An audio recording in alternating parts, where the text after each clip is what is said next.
Hey everyone, welcome back to Engelbard Gaming. Here's a review of another new game, sort of. You see, I'll be reviewing Super Cyborg today, which is a game that came out on PC in 2015 and was just released on all the major game consoles this week.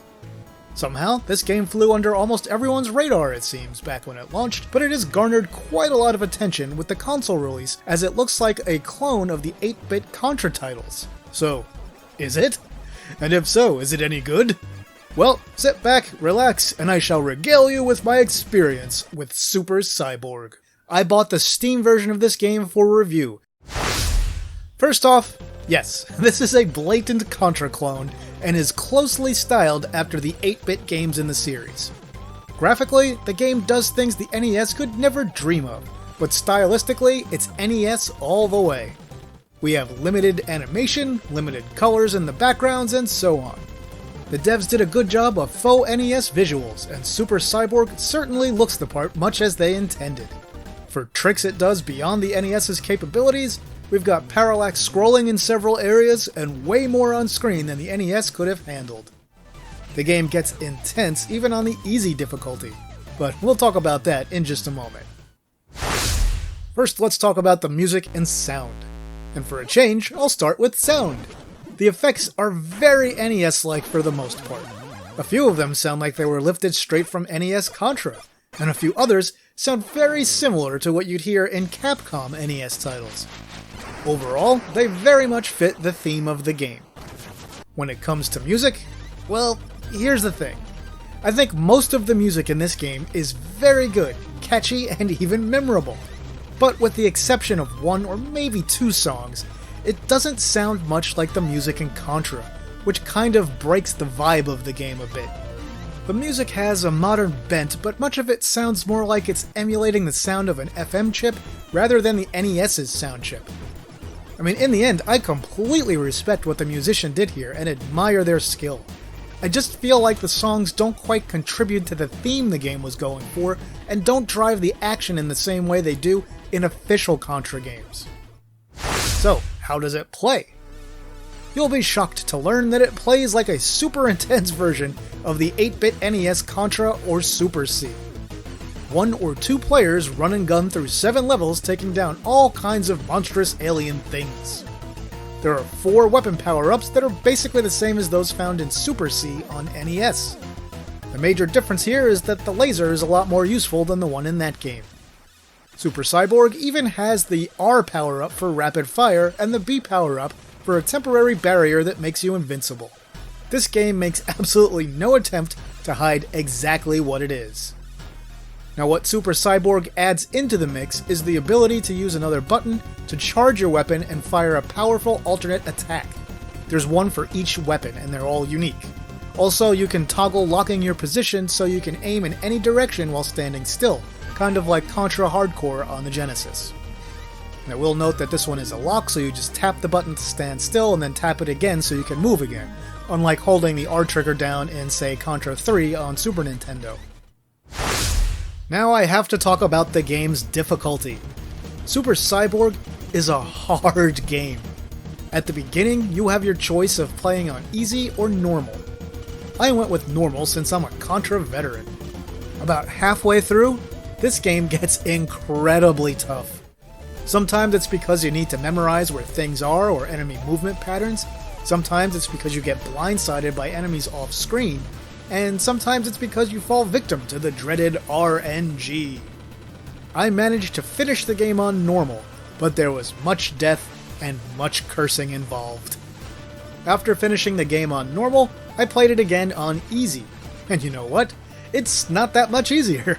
Some enemies are a little less aggressive, some enemies that explode in bullets or other projectiles when they die on the normal difficulty don't do that on easy. But the game is still incredibly tough, and those who are easily frustrated by what seems like unfair gameplay, well, it goes without saying you may not have a very good time with this one. At least the game does save your progress and you do get unlimited continues.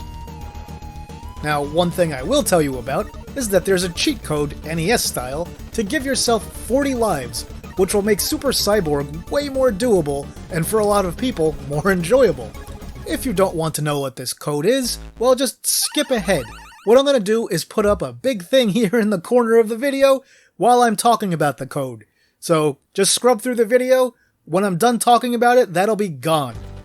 For everyone else who wants to cheat, at the main menu, once you see your choices to start a game, your options and things like that, you have to very quickly press left, left, right, right, up, down, down, up, down, jump, jump, jump.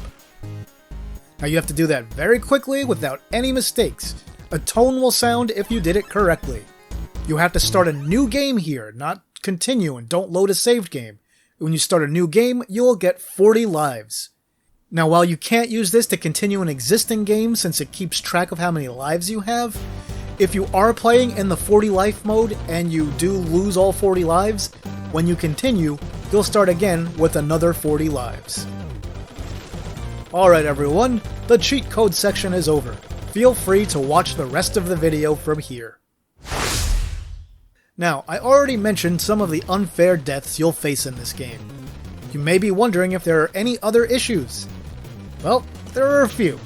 I would say that some levels are way too long and a few of the bosses just have too many forms.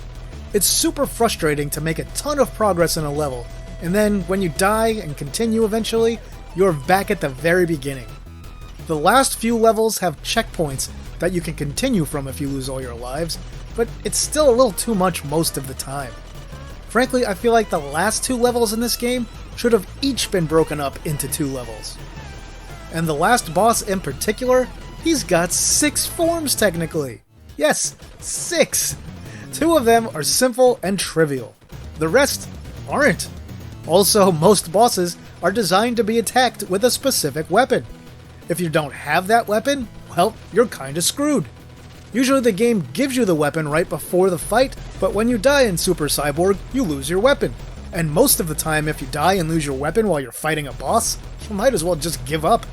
And speaking of weapons, the game is incredibly stingy with giving you weapon power-ups. It's not unusual in most of these levels, including the super long ones, to only have 2 or 3 weapon power-ups throughout the entire level. So when you die, there's a good chance you won't find another power-up in the same level, which just adds to the frustration and feeling of unfairness here. I thought maybe there'd be more weapons on the easy mode, but there weren't. Yeah, I know everyone will say, get good, and you can and will with practice, but the learning curve on some of the situations in this game is brutal. Now, in the end, I have to say, aside from plenty of frustrating moments, I really had a great time with Super Cyborg. The levels often had creative aspects that differentiated it enough from its inspiration to help the game feel like more than just a simple clone or cash-in of somebody else's work. If you're the type who wants a serious challenge and love the 8-bit Contra games and their aesthetic, you'll really appreciate what Super Cyborg offers. When you beat it, you unlock the human character that you've seen me playing as here. And you get to set the colors no matter which character you select, so the reason he looks so much like Bill from Contra is because I purposely colored him that way, as I imagine many other people will. Oh, and one amusing note just to drive home how difficult this game is. I looked at my Steam achievements after finishing it. Only 10% of people who played the game finished level 5, and only 7.5% completed the entire game, which ends at level 7. Only 5% of players finished the game on normal difficulty. And after I did that, I did go back and play through it one more time on hard, which wasn't that much harder than normal, and I discovered that only 2.5% had finished the game on the hard difficulty setting. So when I tell you this game is hard, I mean it. Alright, let's summarize and tally everything up, shall we? Super Cyborg is a fun Contra clone that ratchets the difficulty up way beyond the source material. It's a fun challenge, and some of the obstacles and enemies are pretty unique and help it stand out from the official Contra games. It nails the visuals, looking like something playing on a souped-up NES that allows for more sprites, parallax scrolling, and sprite rotation. The music is really good, but I felt like it didn't fit the visual aesthetic most of the time, and only 1 or 2 songs sound similar to what you'd hear in an official Contra game. While Super Cyborg is super tough, it saves after level completions and checkpoints, and you get unlimited continues, so if you don't mind putting in the time and developing the skills, you will be able to eventually succeed. It's a fun game and I recommend it to all Contra fans, but there's no question that there are some cheap deaths, the game is probably too hard for most people, they were a little too stingy with the power-ups, and of course, the game isn't big in the originality department, despite a few inspired enemies and obstacles. I had a bit of a tough time deciding on whether to give this game a 7 or an 8, but I think because of the issues I pointed out during this review, that I just have to settle on giving Super Cyborg a 7 out of 10. Yet, at the $5 asking price that it's currently going for, I'd say it's worth it for any run-and-gun or shmup fans. You might wonder if it's better than well-known Contra-alike Blazing Chrome. I'd say it's very close. That game aimed to give us something more similar to the 16-bit Contra games, while this one aimed to give us something more similar to the 8-bit Contra games. I can't really say that one is much better than the other. So have you played Super Cyborg yet? If you have, tell me what you thought about the game. What's your favorite newer Contra clone? Is it something other than this game or Blazing Chrome? Let me know all about it in the comments. That'll do it for this video, my retro gaming friends. If you enjoyed the video, please toss it a like and share it. If you haven't yet, go ahead and subscribe and hit the notification bell so you won't miss any videos. Also, you can now support the work I do here on Patreon or Ko-fi, which actually helped make this review possible.